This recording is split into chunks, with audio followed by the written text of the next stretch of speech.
Hello and welcome. I'm Al Barrows, and this is UFO Disclosure, the podcast that's meant to show an average person's reaction to all the UFO, UAP news from the internet, social media, books, experiencers, and even our government. Today, I have the pleasure of speaking with Rebecca Hardcastle Wright. She is the author of Exoconscious Humans.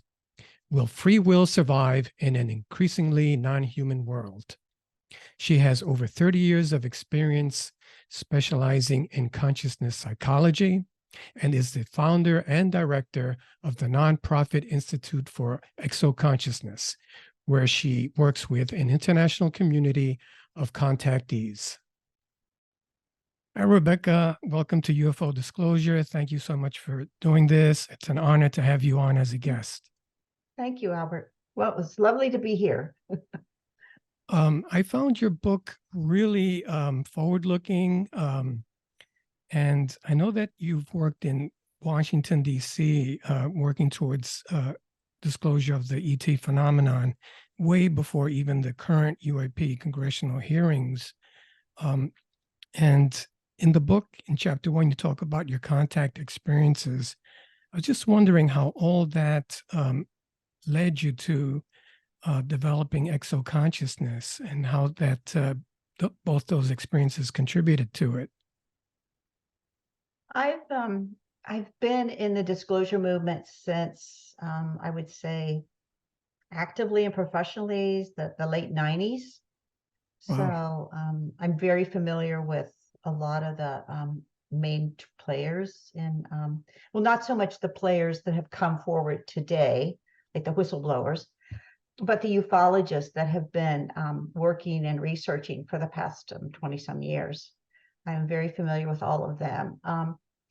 And Stephen Bassett, Richard Dolan, people of that, Victor Vigiani, many, Lynn Kitai of the Phoenix Lights. So I've been friends with them for years, I've been colleagues with them for years. When I went to Washington, D.C.,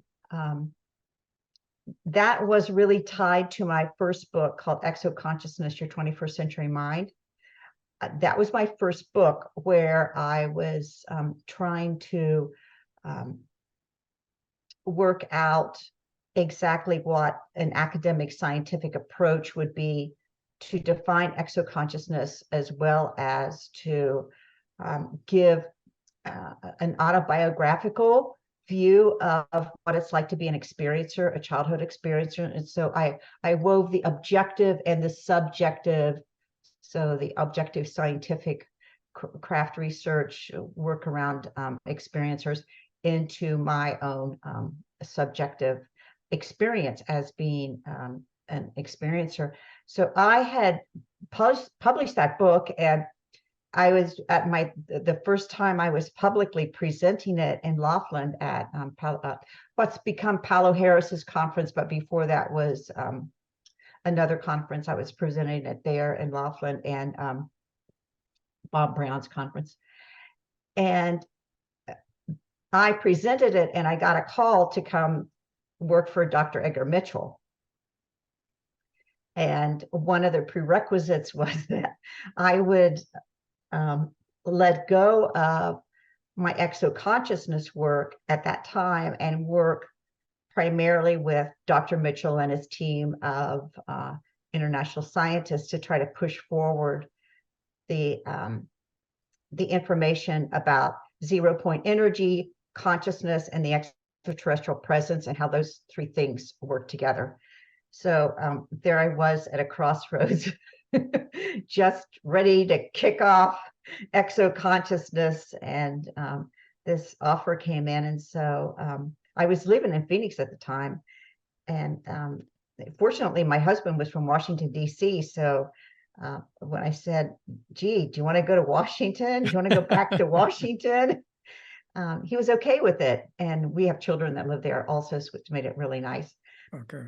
And so I let exoconsciousness go and went to Washington. And I don't know if you're familiar with the Wikipedia, not Wikipedia, WikiLeaks information that came out. Right.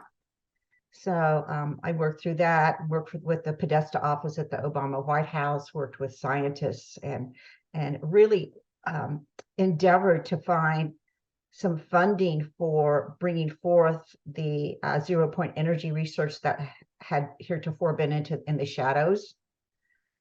And I don't want to mislead your audience, just to be clear with them. So I was asked to come to work with Dr. Mitchell because I am an experiencer, and he very much wanted that aspect to be present in because who better to do the ET presence piece than an experiencer? And plus, I had been working with consciousness with my Exoconsciousness book. So yeah, it was quite a time and quite a steep learning curve in science and in the reality of Washington, D.C., and in the reality of disclosure before what's happening today. Quite an open mind that Edgar Mitchell had for that day and age. So how did you pivot then from that to then continuing with exoconsciousness? Because it must have been very frustrating for you to have this forward-thinking idea that was just so dynamic and having to put it sort of in pause. How did you then go on to start the Institute of Exoconsciousness and develop this excellent idea that pretty much bypasses disclosure through the government because you have direct contact, if I understand your theory? That's and correct. That's correct. Yeah, which is excellent. I mean, I think it more people need represents to. grassroots Yeah, experiencers. I would love to get into that yeah, because my audience needs to know about this. So it really wasn't very difficult. I felt like I had always felt like I, at some point in my career, needed to go be in Washington, D.C. I needed to go and we lived there. I think I worked for Edgar for 6 years, and then we were there another year. And I felt like I needed to know that knowledge. And it's funny how you never really plan what your next step's going to be. And so when I was in Washington, I'm very friendly, and people just kind of give me information. So I started seeing so much about transhumanism and AI and genetic engineering, and I was like, whoa! Started digging down deep into that. Really around 2014, 2015. I actually lived across the street from the Genome Project at one point in Potomac, Maryland. It's like I lived at this apartment complex. It was called Avalon.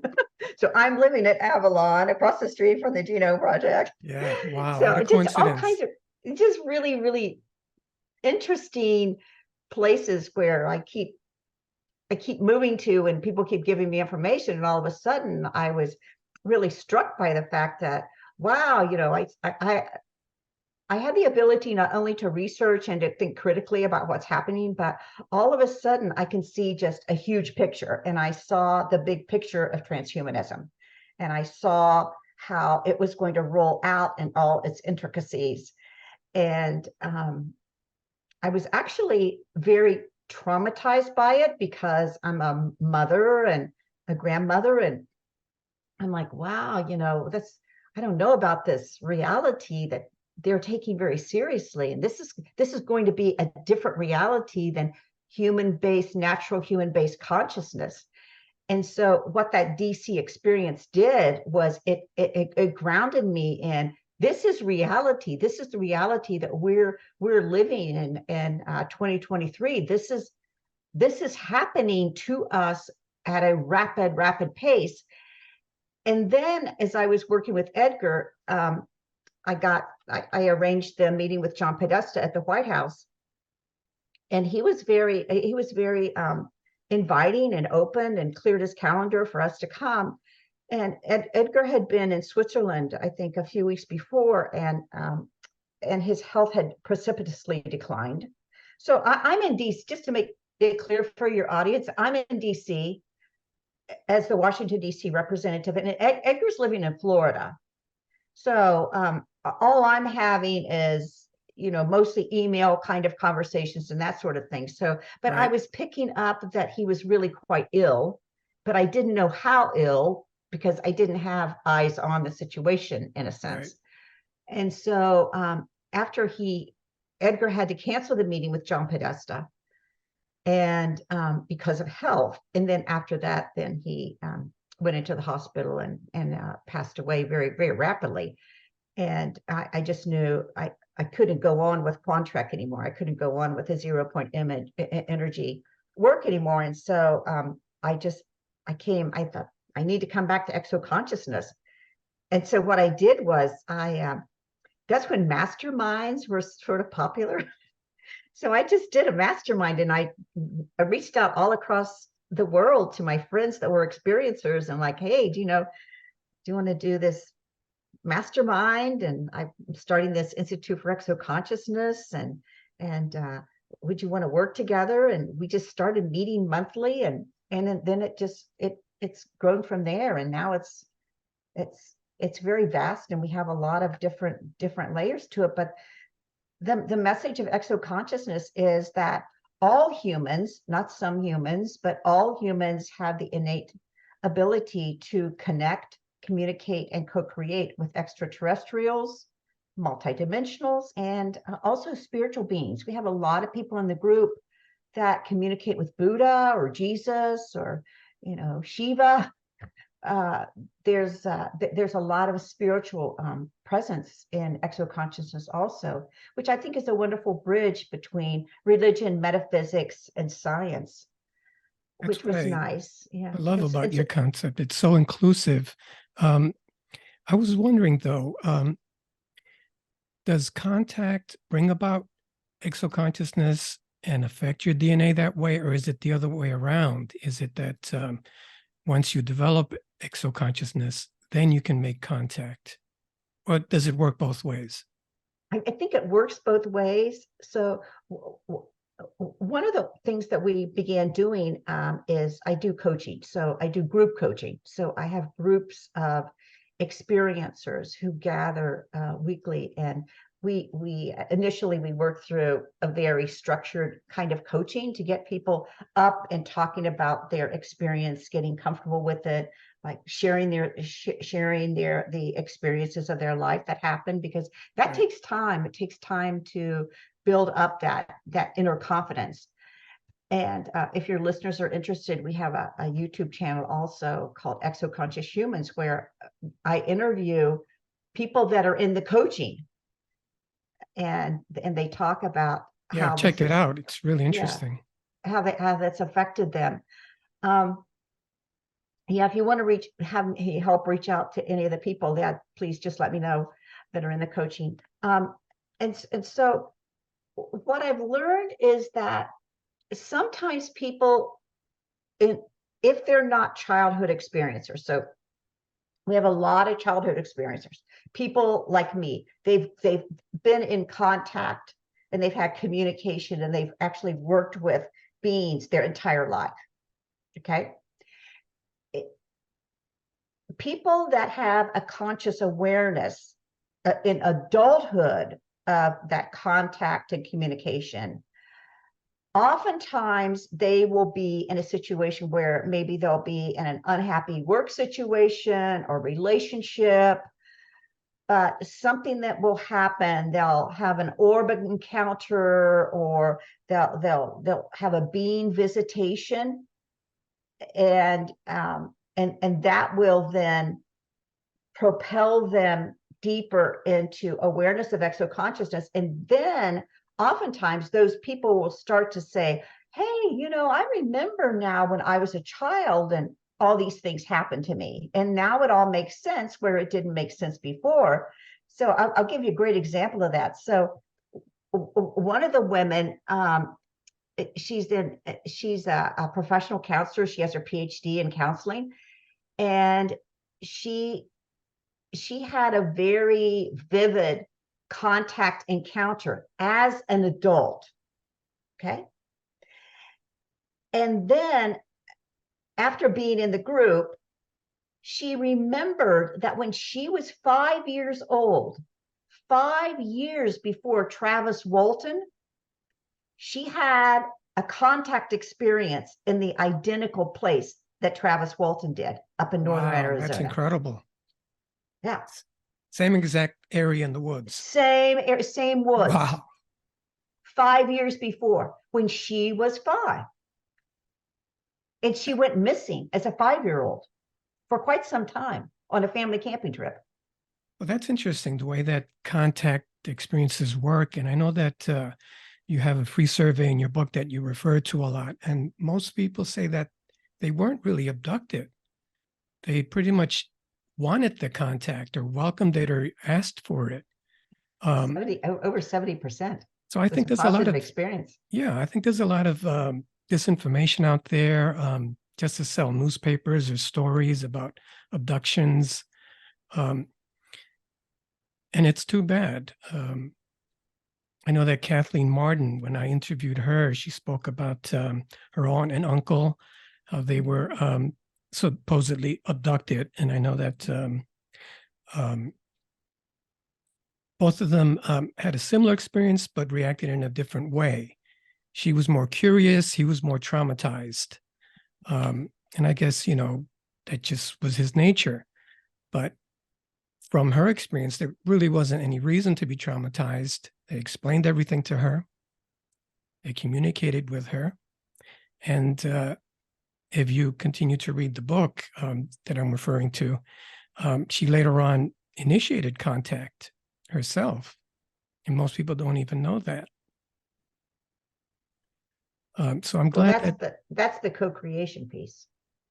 That's contact, communication, and co-creation. Co-creation is where you naturally start initiating contact. And it's so too for bad. me, a lot of people will say, well, the ETs are in charge of disclosure. And I'm like, well, yeah, sure, the ETs are certainly having a role to play, but humans have a massive role to play in disclosure. Not a minor role, a massively important role.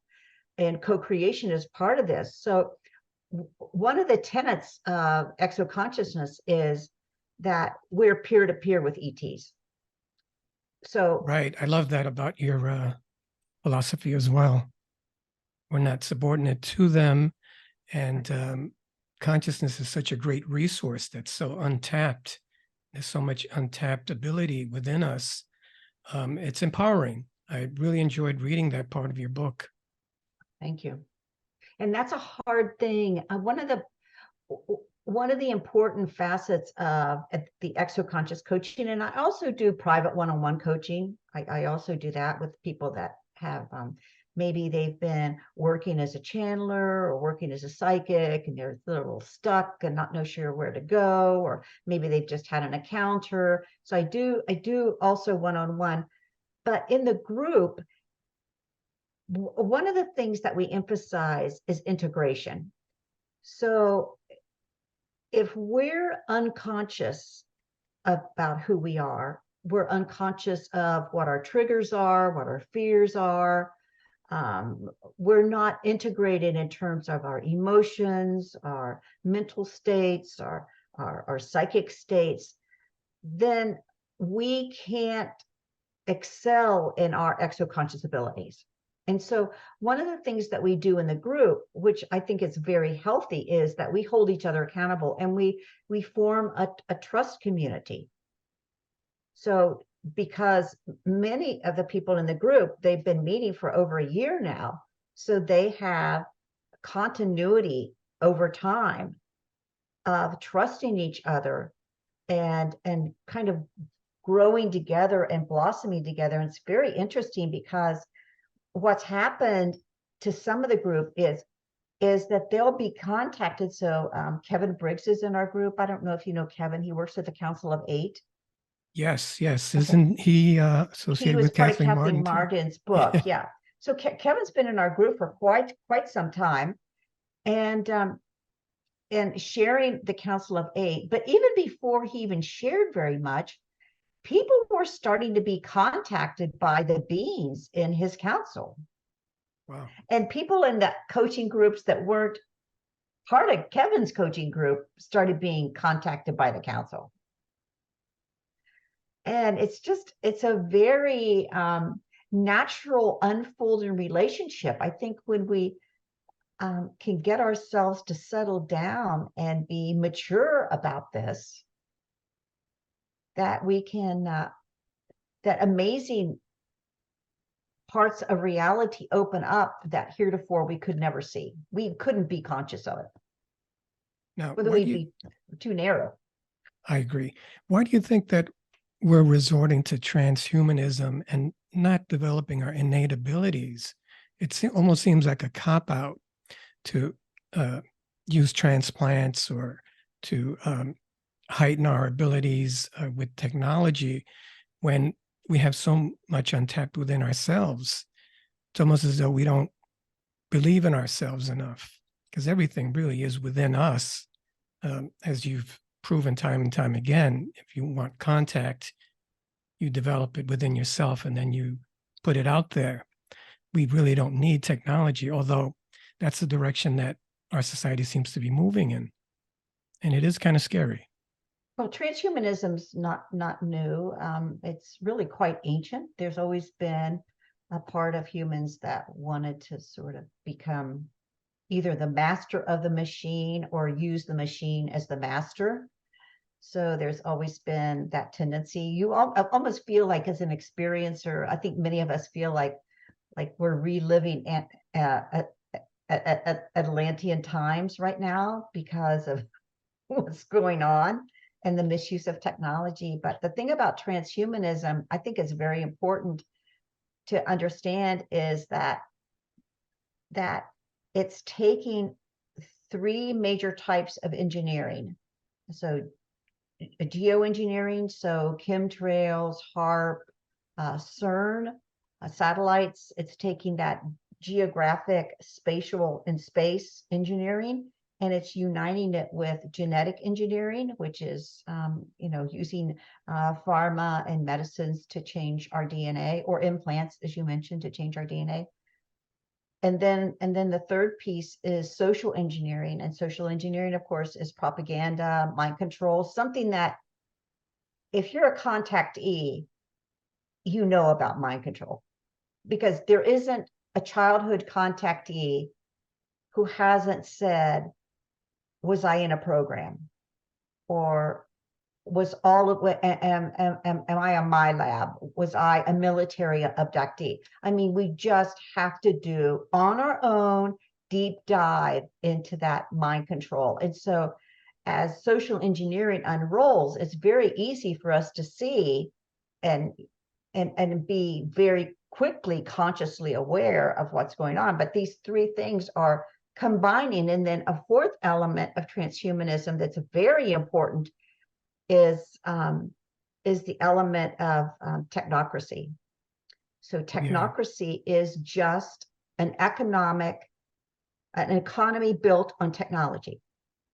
And that is what we have rolling out with central bank digital currencies and that sort of thing. So that's also not new. Technocracy has been around since the late 1800s or late 19th century. That's kind of been a vision. That's been a utopia, and humans like utopias. We just do. We like to put together these utopias and see if they work. And that's what we're living through right now, an extreme utopia of transhumanism and technocracy and these three types of engineering. Now, why humans don't want to address themselves? I think that the potential inside of humans is so vast and powerful that it really frightens them. And their first reaction is to avoid it. So I will avoid my power, and I will sabotage myself and be like illness, or giving my power over to an abusive person or an abusive system, or I'll check out with drugs and alcohol. We're a very avoidant species. And these times that we're living in, Albert, I think are going to be magnificent, because some of this sure, some people are going to totally avoid and they're going to become transhuman and they're going to live in the technocracy, but many people are going to develop really a miraculously strong spiritual spine because of this. And they're going to know themselves at levels that their ancestors really never knew themselves.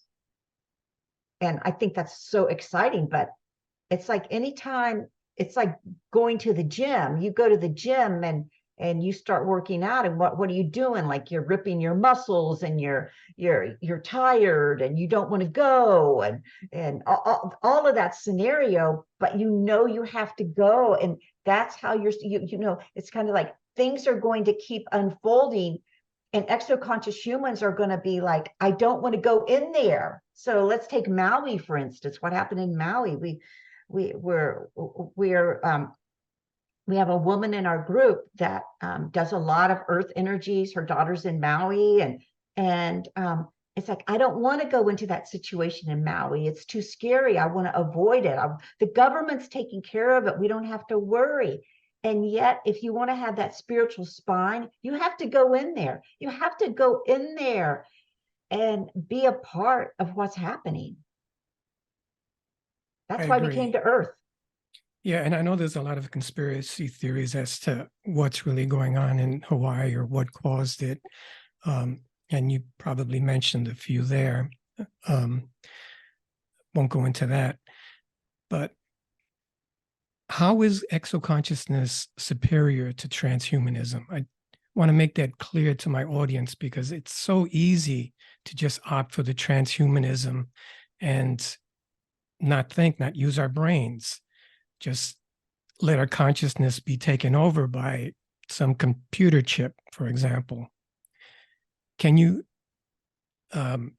make an argument for exoconsciousness being so much better than transhumanism, and why people should opt for that instead, even though the majority of us are lazy and would rather have a machine think for us, or are afraid? Yeah, fear. Of course. Very much so, fear. Exoconsciousness is really about empowering natural human consciousness. And when you talk about that, you're looking at a species, or myself, I'll just take it to myself as an individual. I determined that I was going to mature and develop my emotional abilities, my mental abilities. So critical thinking is a big thing in exoconsciousness. So this isn't about, I'm going to go live in the fifth dimension and be happy, and I hope, everything works out on Earth. It's very much about boots on the ground, grassroots, critical thinking, looking across a vast array of information and learning to discern. So discernment is also, so critical thinking along with discernment. The other thing that exoconsciousness brings is creativity. And it's always been known, Einstein and a lot of scientists and artists, they'll say, like, where did you get this idea? Or, even in the space program, they ask the Nazis, like, how did you get this information? They're going like, oh, we had help. Well, there is help out there. There is help out in that field of consciousness for what you want to accomplish, hopefully for a benevolent, healthy, sane planet. But if you don't allow yourself to perceive yourself as multidimensional and your consciousness beyond your brain, then you never get to have those downloads or inspirations or creativity. One thing about transhumanism that a lot of people don't realize is that it's cybernetics. So because it's cybernetics, it's a closed loop. So it needs to have human creativity and inspiration put into it in order for it to function. That's why they're going through, they're scraping AI, scraping everybody's, ChatGPT, scraping everybody's books, scraping everybody's art, scraping everybody's thoughts. It's not a system. Sure, they can say, will it be sentient? It may be sentient, but it won't be creative because it can't. It's a closed loop creature. It's a creature of a closed loop. It lives in its own little matrix that only gets bigger by humans, by parasiting off of humans, is actually how it works.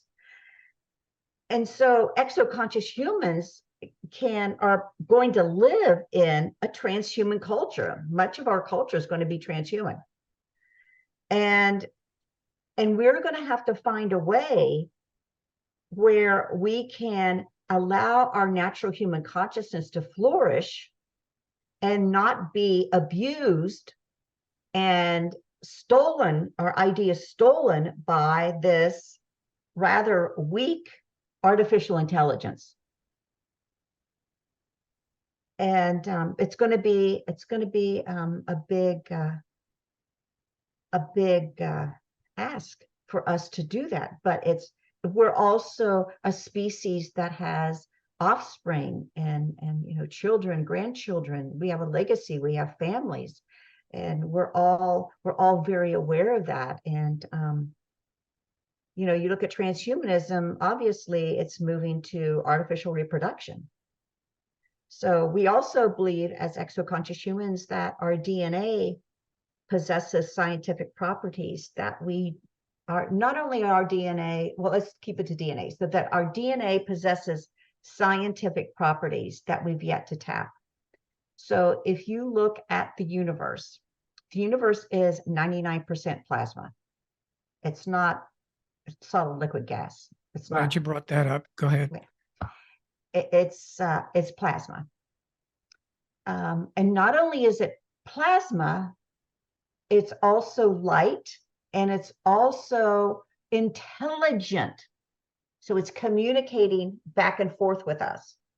Do you think that has to do with the means of consciousness getting back and forth between each? Yes, that's the field of consciousness. I mean, I'm glad you cleared that up. Yeah, so for many years, I know years ago, I used to teach a course on exoconsciousness for International Metaphysical University. And I was just all into quantum science, like Dr. Mitchell, the quantum field, quantum science. And since I've learned about plasma science, I'm like, whoa, this is consciousness. Not that the two can't be interrelated. So let's take the macrocosm of plasma science, okay?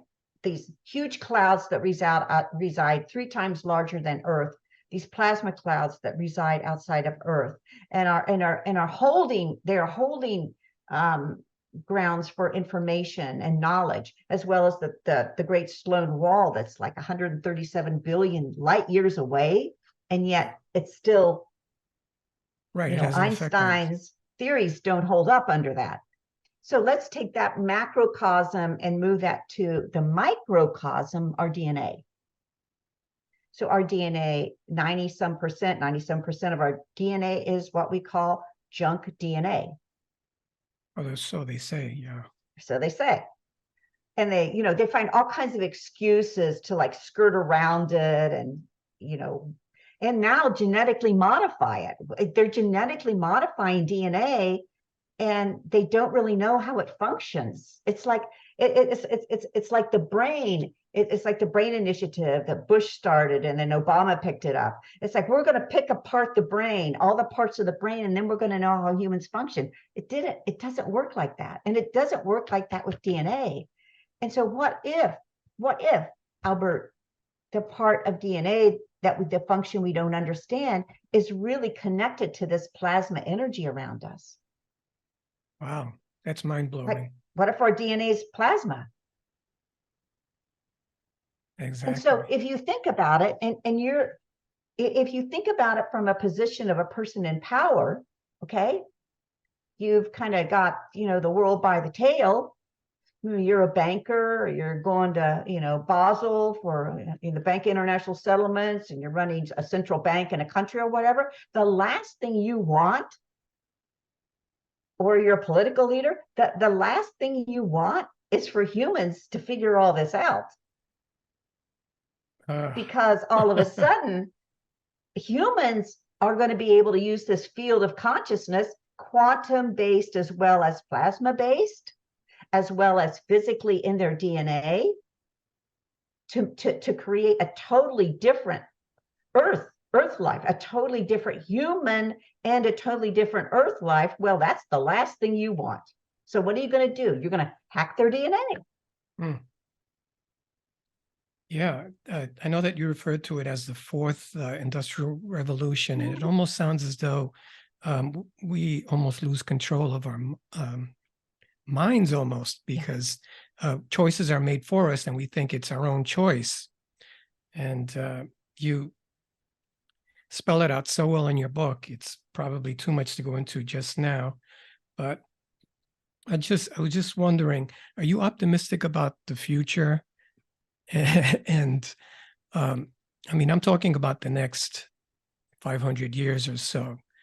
Do you think that we'll rise above this, or do you think that we'll have what they have been predicting, a singularity, and that we'll become more like a machine, become Oh, integrated? I think definitely, Albert, I definitely think that there is a segment, there's a segment of humans that are going to become transhuman.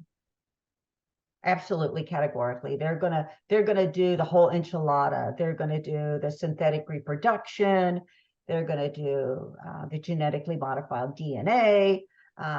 They're gonna do the uploading their consciousness into like a 0 and 1 computer, back to cybernetics. Yeah, absolutely. I think there's a segment that are going to do that. I think so. That's going to happen. I think also there's going to be a segment of exoconscious humans that are going to increasingly wake up. One of the things about humans waking up is it takes a big wake up for humans sometimes. And I can look at things in my life where, years before I finally admitted reality and admitted to myself that I'd made a big, huge mistake.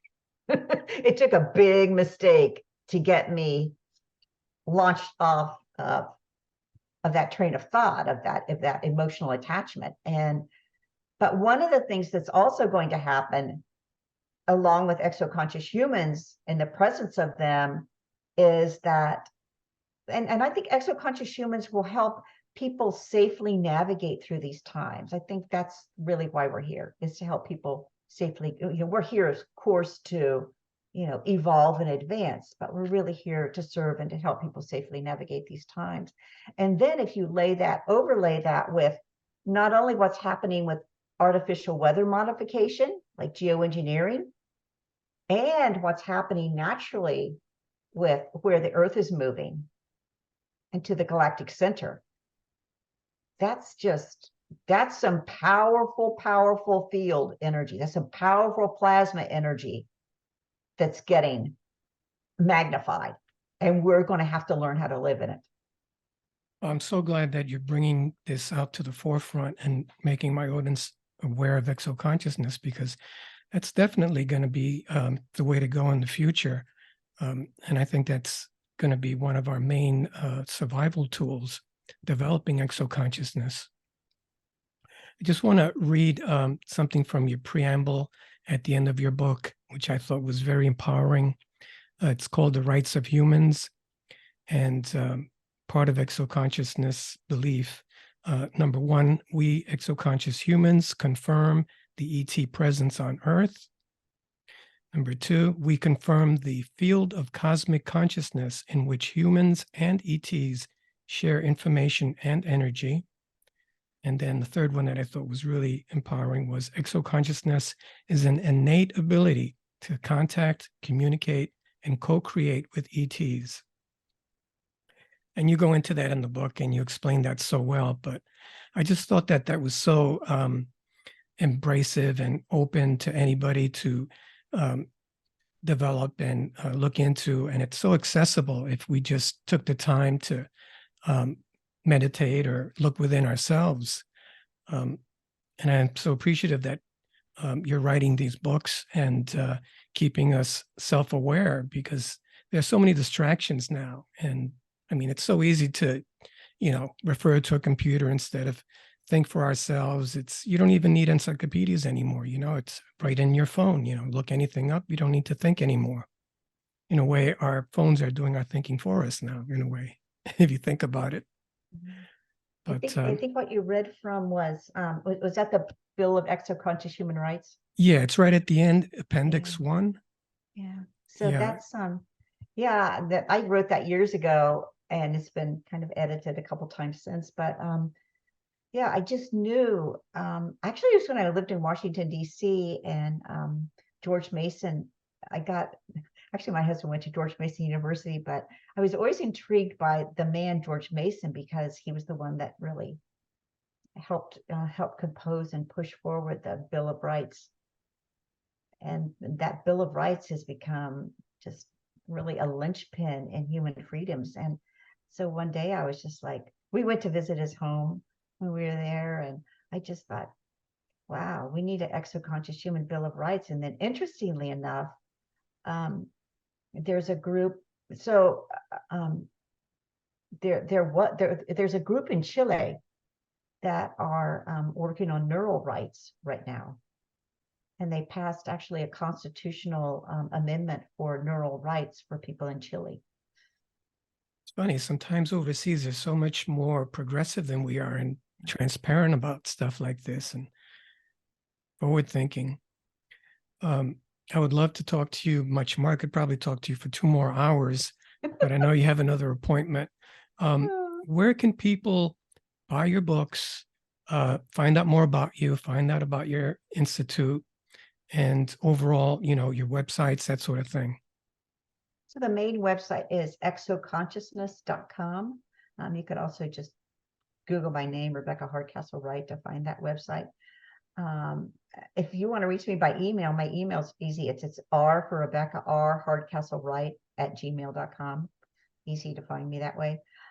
We also have a YouTube channel called Exoconscious Humans Yeah, on it's really YouTube. cool. You have to be careful because when you write the word exoconscious, Google likes to change it to echo consciousness, ECO. So just be sure it's EXO consciousness.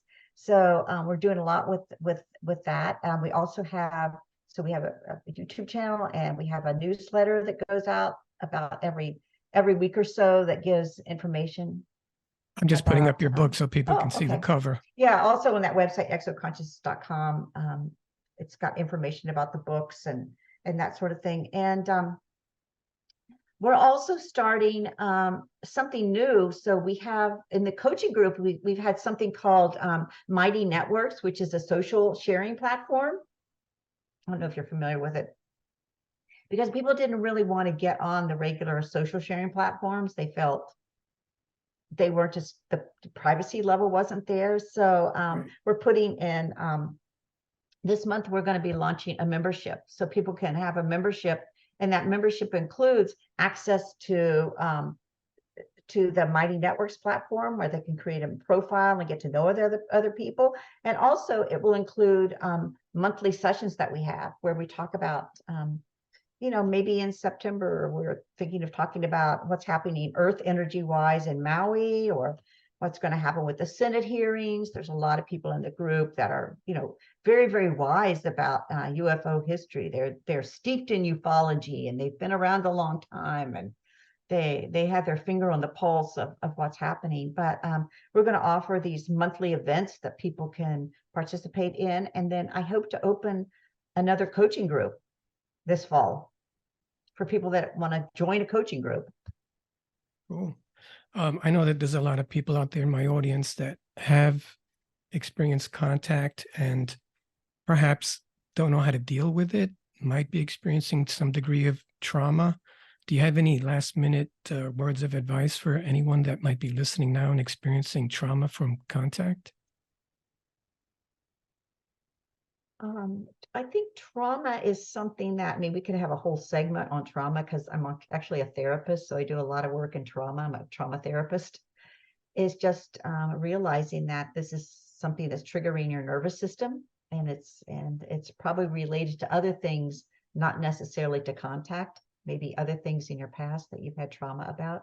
I would say do breathing exercises, go to yoga, find a trusted community where you can share your ideas and talk about what's happened to you in a safe, in kind of like a safe container, a safe family, a safe, trusted group. All of those work, because it's kind of like, remember, I remember when I went to first grade, I remember I just stood on the sidewalk and like screamed. And I'm a real extrovert, so I'm surprised I did this, but I like screamed and cried because I didn't want to go to school. Like I knew I needed to go to school. So sometimes you didn't need to look at trauma as that's just screaming and crying, because you know that you're supposed to take that next step. True. And what I was saying before, Betty and Barney Hill, Yeah. Betty had a different attitude and she survived it a lot better, probably better for her health. It was lovely talking with you.